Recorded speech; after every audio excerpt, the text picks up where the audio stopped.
Welcome back, guys, to yet another World of Warcraft video on this channel. Today I'm going to go over a couple farming builds for tailoring and enchanting, specifically if you're out in the world doing open world farming or you're doing 2x4s. The reason that I wanted to make this video is a lot of people actually ask about it, but also it's something to give to people that are not very interested in crafting. So let's get straight into it. After you guys have dropped a like on the video and also subscribed to the channel, and I do want to thank the Patreons as well, or patrons. Thank you guys very much for supporting me greatly every single month.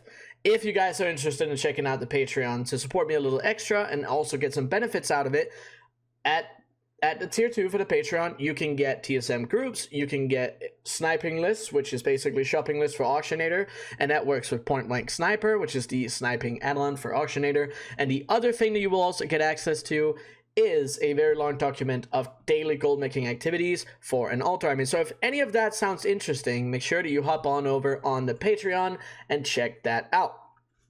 But now that we're done with that, let's get straight into it. We're going to start with tailoring, okay? And I'm just going to go over the points here of what you need, as in what's the best possible way of actually farming. The actual knowledge point farming is a whole nother thing. You don't need that many though to set this up, and you get to a very, very good point very easily.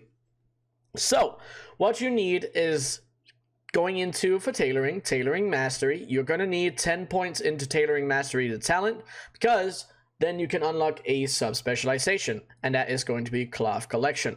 Cloth Collection is super important, and you want to try your best to max this out. It's only 60 points total, which you can very easily get from first-time craft bonuses and one-time collectible treasures and profession quests. You should be able to get enough for this within a week, but the reason why you want to max this out is because every single time you get 5 points into this, it increases the amount of cloth that you get from mobs by 10%, and the big one is actually 20%, so it's quite a big increase. And also, when you do make it to 50, you learn to rarely collect wilder cloth bolts off of humanoids, which is this crafted item right here.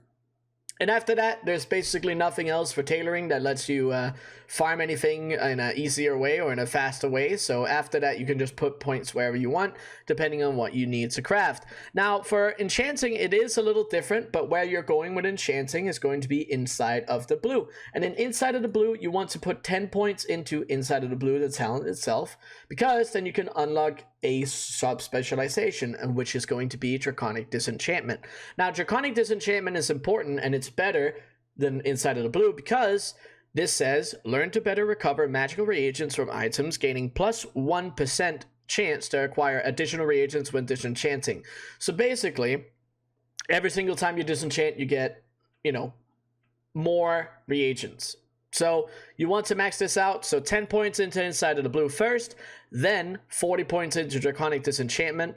It also, halfway into it, you learn to better disenchant armor and profession equipment, so you can get additional vibrant shards from them when you're disenchanting them. And also, when you make it to 40, you learn to better disenchant weapons, gaining a small chance to acquire additional resonant crystals. So that is super important to go for as well. Now, after you spend those 50 points, you want to spend the last 40 of inside of the blue when you eventually get to that, because it's quite a lot. It's 90 points, but that's where you want to go, because it increases your chance of getting mystic items, okay? And mystic items are items for enchanting that you can get. They're basically green, blue, or epic. Well, purple, and you can disenchant them for enchanting materials. It's very simple. Putting more points into this will increase the drop chance of said items, which means bonus enchanting materials. So after Draconic Disenchantment, you go for inside of the blue, the rest of it. And that is everything that you need for enchanting and tailoring, which are going to be pretty much the most, or at least the best, farming professions when it comes to 2x4s or just open world farming. There are also a couple other options, but these are the best ones, at least in my opinion, and also from what it seems like. So, but yeah, that is everything that I had for this video. I wanted to make this video because a lot of people continue to ask about it, so this is what I have. But I hope this video was helpful, and if you did enjoy it, make sure you drop a like on the video. But that is going to be everything that I had, and so until the next one, see you guys.